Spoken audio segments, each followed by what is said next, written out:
Vamos ter que limpar o quadro. Só um minuto. Então, você precisa de um lugar para morar. Né? Essa busca por esse lugar fazendo uma analogia sincera, é como atravessar um deserto.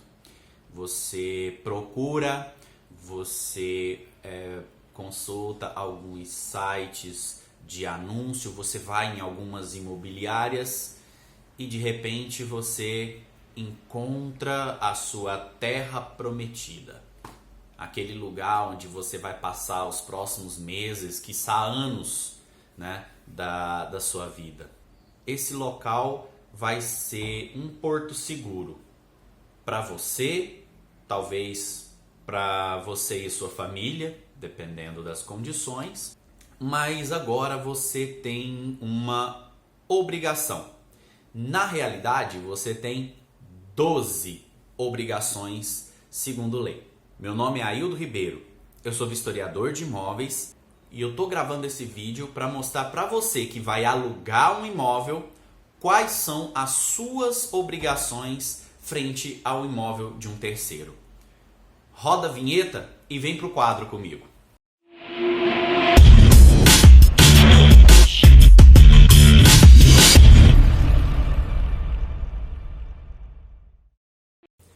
Para quem não assistiu o meu vídeo anterior, eu vou deixar ele aqui no card para vocês darem uma olhada, mas esse quadro é um quadro mágico e ele me ajuda muito a fazer esse tipo de explicação.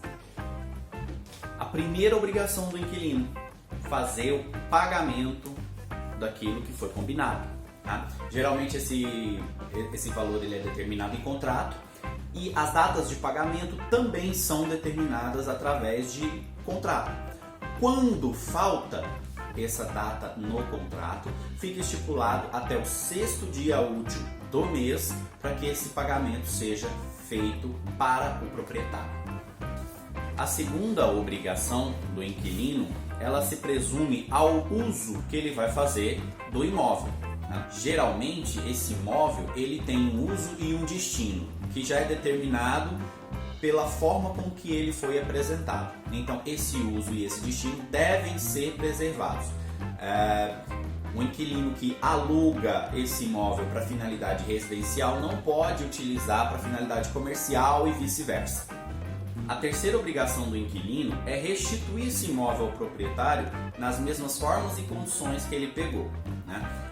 Aqui entra o nosso serviço como vistoriador de imóveis. No início, para quem viu o primeiro vídeo, nós fazemos uma vistoria inicial que diz como o imóvel está quando o inquilino entra. No final, quando o inquilino vai devolver esse imóvel, nós vamos fazer uma nova vistoria e nessa vistoria nós vamos dizer como o imóvel está. A diferença entre esses dois termos é aquilo que o inquilino tem que fazer para restituir. O inquilino ele só não é obrigado a restituir aquele tipo de dano que seja estrutural, que é de responsabilidade do proprietário, e aqueles pequenos danos de uso comum de um imóvel. Para se ter uma ideia melhor do que seria vícios de uso e de mau uso, né? Mas no futuro nós vamos gravar um vídeo só falando dessa característica. Obrigação número 4. O inquilino ele tem que informar o proprietário, né?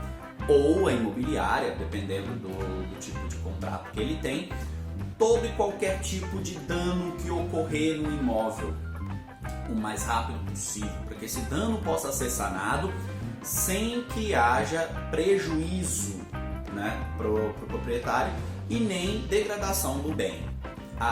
Quando tiver algum tipo de perturbação de terceiros, né, sejam vizinhos, sejam pessoas do próprio condomínio, né, o proprietário ele também tem que ser informado porque é obrigação dele manter e zelar pela ordem. Isso também está lá no primeiro vídeo, tá bom?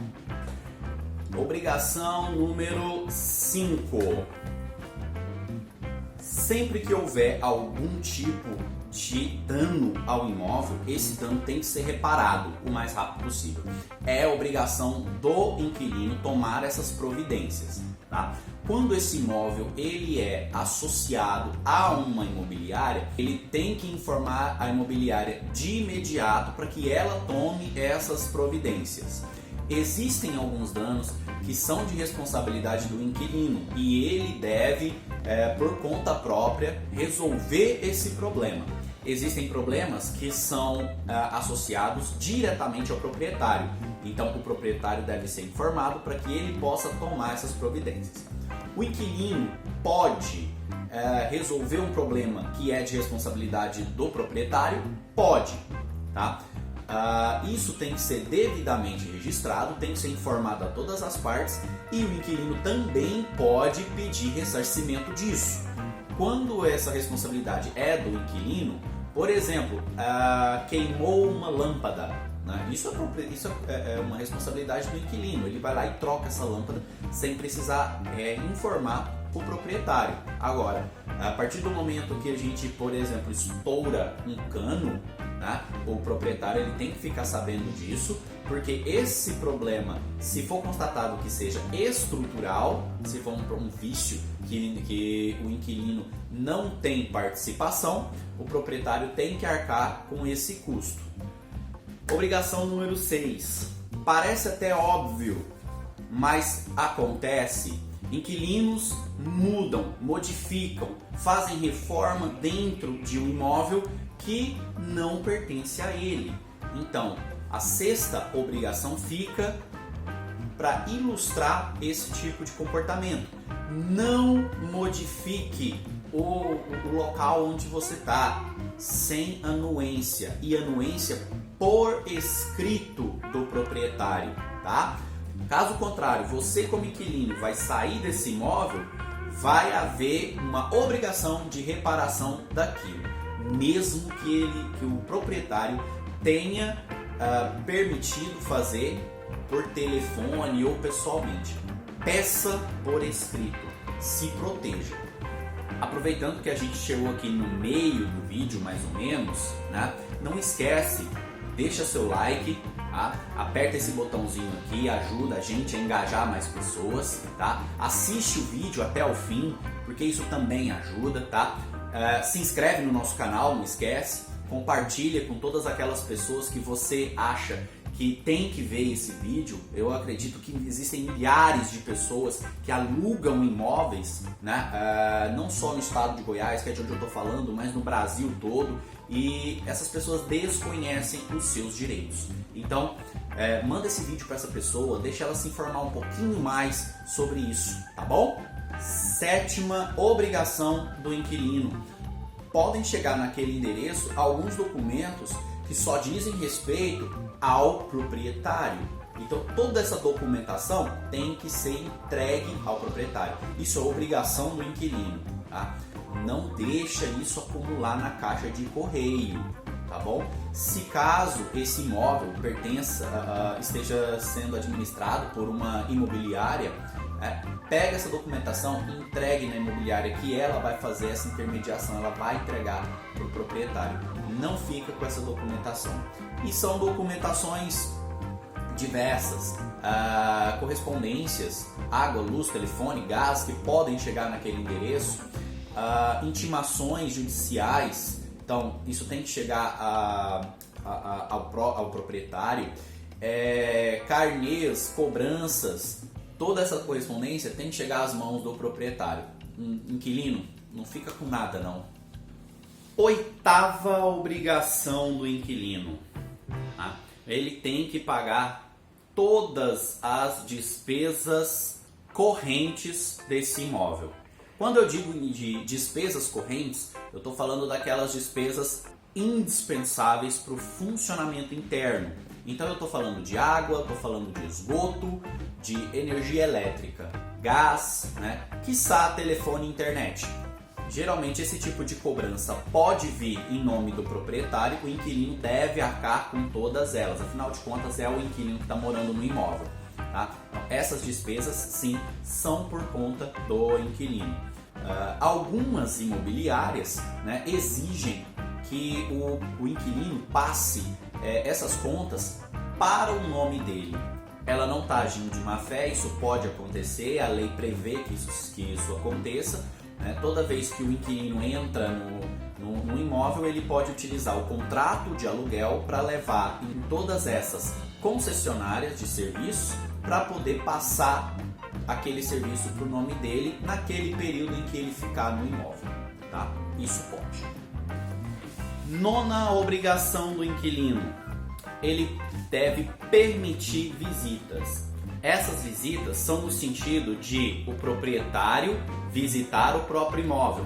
Então, o inquilino deve permitir que o proprietário entre e faça visita. Essas visitas devem ser marcadas, tá? Para que ninguém seja pego de surpresa ou numa situação que seja constrangedor, tá? Mas o proprietário ele tem todo o direito de poder fazer uma visita e enviar terceiros. Tudo isso tem que estar constado, né, no termo de visitação. Tá? Existe esse termo por escrito, por e-mail, para que possa ser comprovado depois que foi o proprietário quem pediu que se fizesse uma visita ou que o proprietário pediu para fazer uma visita. Tá? Cabe a boa e velha proteção. 10ª obrigação do inquilino, né? Coincidentemente são 3 Cs. Ele deve cumprir a convenção de condomínio na íntegra, tá? Isso aqui é aplicado mais para quem mora em condomínios verticais, prédios, ou condomínios horizontais, são aqueles conhecidos condomínios fechados de casa. Tá? Toda a convenção de condomínio deve ser cumprida pelo inquilino, uma vez que é ele quem mora lá dentro. Tá? Lembrando que cabem algumas responsabilidades e intervenções do proprietário em casos que são descritos na própria lei. 11ª obrigação do inquilino: pagar pelo prêmio do seguro fiança. Tá? O nome é feio, tá? Não é tão agradável, mas nada mais é do que um dispositivo que algumas imobiliárias e alguns proprietários colocam como garantia para que o inquilino possa morar naquele imóvel. Existem alguns outros tipos de dispositivos, tá? Mas o seguro fiança ele é usado em grande parte das vezes. Eu não vou dizer 100%, porque existem alguns contratos que não rezam nem pedem que isso seja feito. Existem alguns outros seguros que são de obrigação do proprietário, tá? Mas lembrando que sempre que essa obrigação for colocada em contrato e repassada para o inquilino, tá? Ela pode ser feita assim. 12ª e última obrigação do inquilino, né? Ele deve pagar todas as despesas ordinárias da taxa de condomínio. Tá? Também é voltada para quem mora em condomínios, sejam verticais ou horizontais. Tá? E dentro dessa taxa de condomínio existem as despesas ordinárias e as despesas extraordinárias. Tá?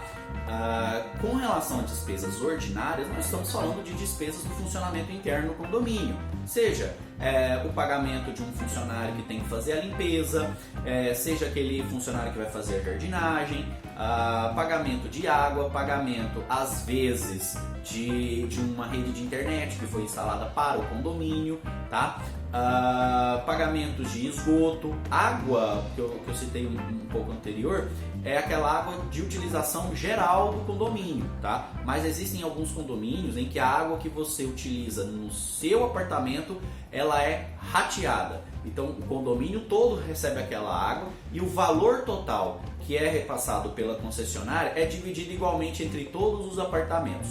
Então esse valor de utilização, ele também pode ser colocado como uma despesa ordinária.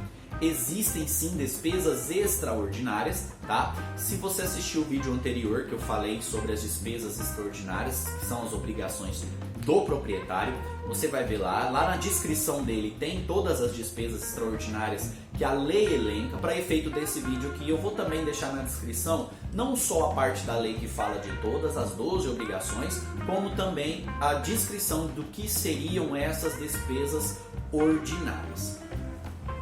Muito obrigado para você que assistiu esse vídeo até agora. Esse vídeo ficou um pouquinho longo porque realmente são muitas as obrigações, né? Pensei até em dividir isso em parte 1 e parte 2, mas não achei tão interessante porque aí o vídeo ficaria muito pequeno. Eu estou aqui para poder dirimir qualquer dúvida, então se você tem dúvida em qualquer aspecto desse que eu falei, deixa o seu comentário aqui embaixo, faça a sua pergunta, eu vou responder. O meu perfil do Twitter tá aqui embaixo na descrição também, você pode entrar e fazer a sua pergunta lá, pode me seguir, me segue nas redes sociais, tá? Eu vou deixar todas elas também na descrição. Eu posto conteúdo, esparço conteúdos diferentes em cada rede, então dá uma seguida lá. Então, fique com Deus e até a próxima!